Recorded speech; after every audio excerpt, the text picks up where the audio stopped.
Hey everyone, Scott here to discuss The Purge Anarchy, starring Frank Grillo, Carmen Yogo, Zach Gilford, Kylie Sanchez, Zoe Soul, Edward Hodge, and Michael K. Williams, and directed by James DeMonico.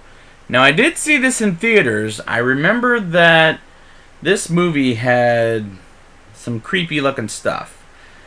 And I've watched it a few times on home viewing, but I can't remember what everything is about, so let's get into it.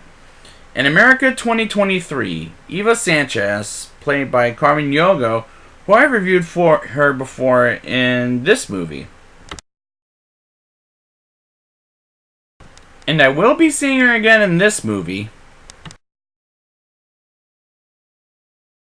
And she works at a diner, and she asks for money, or for more money, I should say, like a raise, for example, for her father's medicine.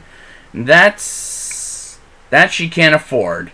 And I thought it was an okay move for the filmmakers to show us that, but my problem is after the father's death later in the film, it never comes up again. Why the fuck would you bring that up in the first place? Sergeant, who we never get in his name, played by Frank Grillo, I've actually reviewed him before in the Marvel Cinematic Universe with these two movies.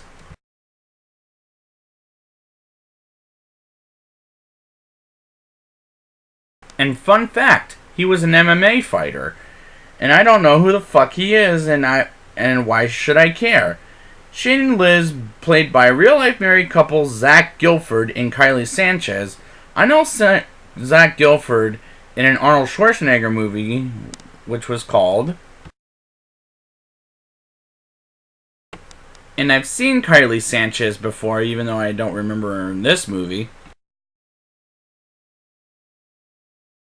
And they talk about in the movie about separating. And I don't care whether they separated, whether they separated or not, nor whether they lived or died. As soon as their car breaks down, I knew they were dead. I don't care for Eva and her father, nor her daughter Callie, played by Zoe Soul, who I know from this movie. I honestly don't give a shit about any of these goddamn characters.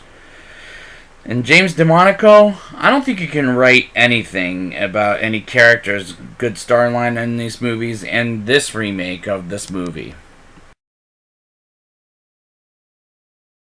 I love the guys in the Purge masks.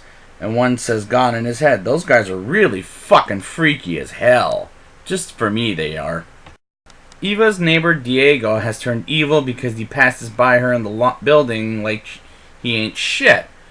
And to quote him, and that's another thing they should have brought up. They shouldn't have brought up in the first place. The script's problem is they bring things up, and they never bring it the fuck up ever again. Damn, I hate this writing. The scenes when the people are purging around are maybe the best thing about this movie. God motherfucking damn it. That shot when Kaylee and Eva and Shane and Liz and Sergeant pass by a bloodied up woman after Sergeant picks up all Callie, Eva, Shane, and Liz, and that's a very haunting shot. There's going to be a lot of haunting shots in this movie, like very haunting, and I admire that about this series. They have incredibly haunting shots. When Shane gets trapped by a bear trap and Sergeant says, "Shoot the cable," I literally screamed at the screen, "Shoot the goddamn cable!" Fuck, this is bad writing. Sergeant tells Kaylee to put on a bulletproof vest. I also screamed, "Oh, for fuck's sakes, just put the damn vest on." Jesus, I said this before and I'm going to say it again. This is bad writing in so many levels. When our group of protagonists get caught on camera and the new founding fathers of America, as they're calling them in this series, so I guess it's appropriate, they send a truck to go get our protagonists. I thought, oh fuck, they're dead, and I don't give a shit. They arrive at Eva's friend's Talia's place, and her sister Lorraine shoots everyone, and she eventually dies. Was a good Mexican standoff, but was done cheaply. Our protagonists get captured, and we get a purge show, or stage, or something like that. led by a lady who, like the polite leader, has a creepy face and smile. I admire that so far. There's been some creepy faces in this series, and I'm not sure about the new movie or next week's movie, but I think in the third film, they do have some creepy looking people, but I'll get there next week.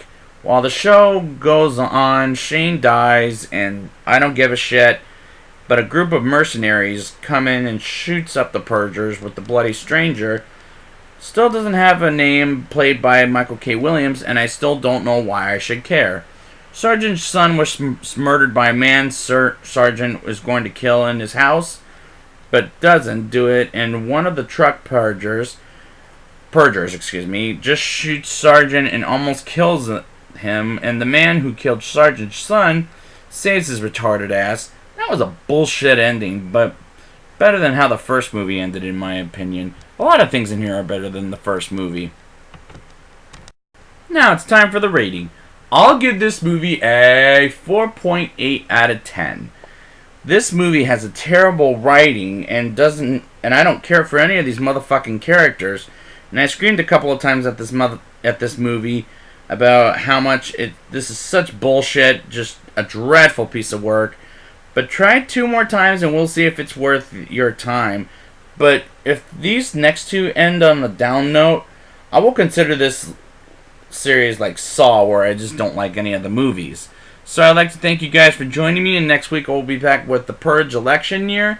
And until next time, toodaloo, Sandins.